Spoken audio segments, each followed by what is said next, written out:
Olá pessoal, tudo bem? Hoje, dando sequência às nossas aulas sobre a carta de Paulo aos Romanos, nós vamos entrar no capítulo 16, que vai falar um pouquinho sobre o ministério de Paulo. Como nós sabemos, os apóstolos eles foram muito importantes dentro do ministério cristão, né? Os apóstolos foram aqueles que foram escolhidos por Cristo para transmitir o evangelho para os povos, né? Tanto para os judeus e, no caso de Paulo, para os gentios. Como Paulo foi esse apóstolo, que embora ele mesmo se denomine como um apóstolo fora do tempo, que teve a função de pregar o evangelho para os não-judeus, né, para os gentios, então ele teve uma grande importância, né? Porque graças aos ensinos de Paulo, né, graças à pregação de Paulo, que hoje o evangelho chegou até nós. Dos versos 14 ao 33 do capítulo 15 da carta aos Romanos, ele vai falar para os receptores daquela carta um pouquinho mais sobre o ministério dele, né? Sobre aquilo que ele fez, sobre aquilo que ele foi chamado, e a gente vai estudar um pouquinho sobre isso hoje. O primeiro ponto, né, desse ministério dele é o sacerdócio que ele exercia. Paulo tinha convicção de que ele tinha sido separado como um sacerdote. Assim como no Antigo Testamento nós tínhamos os sacerdotes, né, do povo, que eram aqueles que falavam para o povo as coisas de Deus, Paulo tinha essa certeza de que o ministério dele era um ministério bem próximo dos sacerdotes antigos. Ou seja, aquilo que ele falava vinha assim de Deus, né? Ele tinha essa certeza de que ele falava em nome de Deus. Tanto é que a gente pode ver na carta aos Gálatas, Paulo falando que se ele proclamar qualquer coisa diferente do evangelho, que ele seja amaldiçoado, né? Então, Paulo tinha essa convicção. E a gente pode ver isso dos versos 14 a 17. E Paulo também fala que ele tinha certeza que aquele povo já tinha sido instruído nas coisas de Deus. Aquela população a quem essa carta se destinava já era uma população piedosa, já era uma população amorosa. Eles já podiam aconselhar uns aos outros. Então, mesmo Paulo tendo escrito toda essa carta, tudo isso que nós vimos até hoje, falando sobre pecado, salvação, enfim, mesmo Paulo tendo feito tudo isso, ele vai para essa parte final dessa carta, que ele estava convencido que as pessoas já conheciam de Cristo. O que ele fez foi só dar uma pincelada final, vamos dizer assim. E assim demonstrando o seu sacerdócio, né? Porque embora as pessoas já conheciam de Deus, mesmo assim ele continuou falando de Deus, né? Mesmo assim ele continuou falando sobre Deus e falando aquilo que vinha de Deus. O segundo ponto, que vai estar nos versos 18 e 19, Paulo vai mostrar, né, que o ministério dele é um ministério poderoso. Não poderoso por ele, mas poderoso pelo Deus que mandou ele fazer. Então aqui ele vai falar que ele não se atreve a falar ou fazer nada que não seja aquilo que ele viveu, né, aquilo que Deus proporcionou para ele. Então ele vai demonstrar que tudo aquilo que ele fala provém de Deus porque não é obra dele, né? Ele só está relatando aquilo que ele viveu. E dentro desse relato ele vai falar de alguns milagres que o acompanharam. De novo, não colocando sobre ele mesmo um poder, mas falando que Deus foi misericordioso, bondoso, o suficiente para realizar esses milagres através dele, né? Logicamente que esses milagres vieram para que todos pudessem acreditar no Deus de Paulo. O terceiro ponto, que é bem interessante nessa fala de Paulo, né, vai se encontrar na segunda parte do verso 19 e vai até o verso 22. E aqui Paulo vai mostrar o quão pioneiro foi o ministério dele, né? Então ele vai falar que ele ia pregar aonde Cristo ainda não tinha sido pregado. Ele foi pregar para os gentios porque os gentios não conheciam a Cristo. E aqui a gente vê essa estratégia que Deus colocou no coração dele, né, para pregar o Cristo para aqueles que não o conheciam.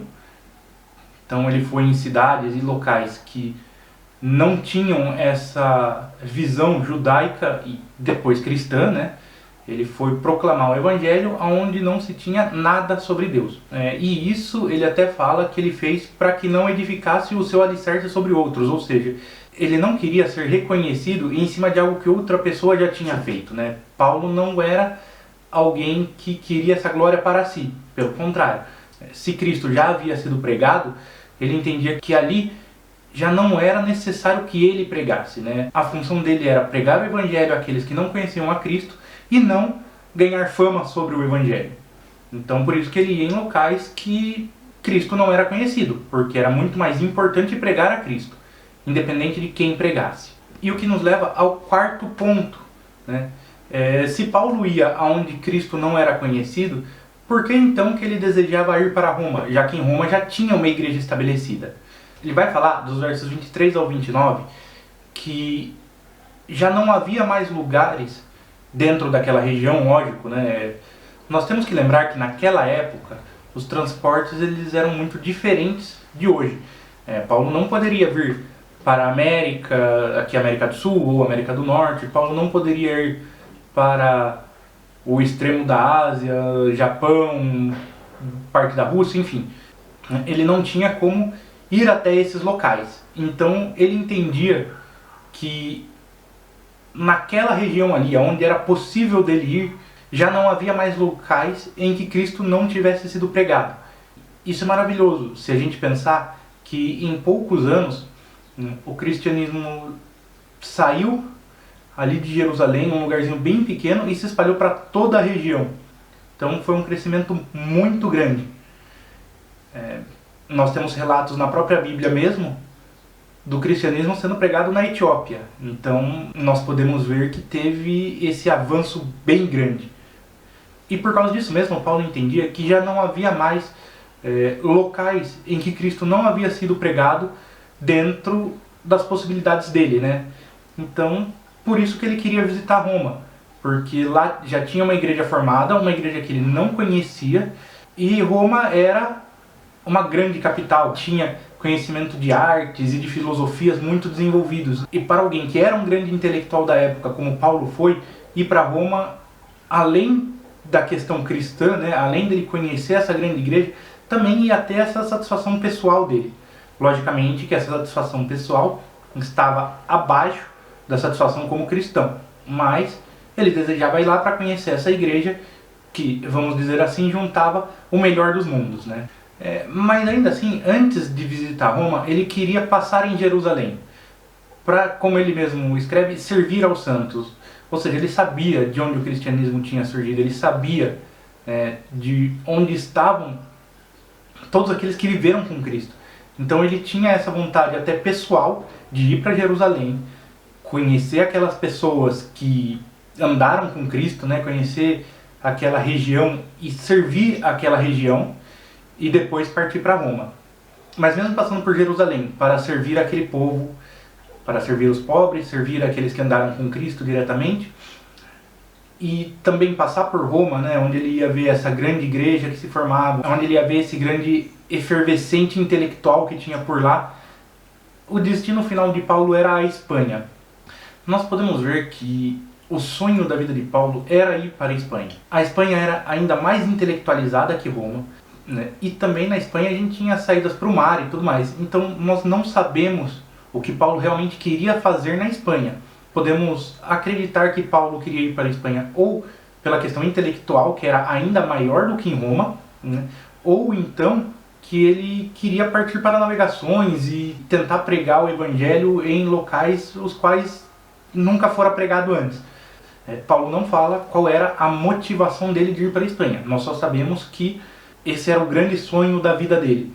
Só que nós não sabemos se ele realmente chegou a ir ou não para a Espanha, já que o relato sobre Paulo em Atos termina com ele preso em Roma. E nós vemos aqui nos versos 30 a 33, Paulo pedindo orações. É muito interessante a gente ver que o ministério de Paulo foi regado por orações, né? As cartas começam e terminam com orações. Para Paulo, oração era uma coisa muito forte, o que, trazendo para nós, tem que ser muito forte para a gente também, né? Tem que ser algo de extrema importância para a gente também. E ele vai pedir que os cristãos em Roma se unam a ele em oração. Primeiro, pela viagem dele para Jerusalém, né? Que essa viagem seja frutífera, que ele consiga exercer o ministério e que os judeus de lá, que o pessoal de lá aceite a ajuda dele. E aqui nós podemos ver que o povo judeu era um povo muito fechado, que dificilmente aceitava a ajuda dos outros.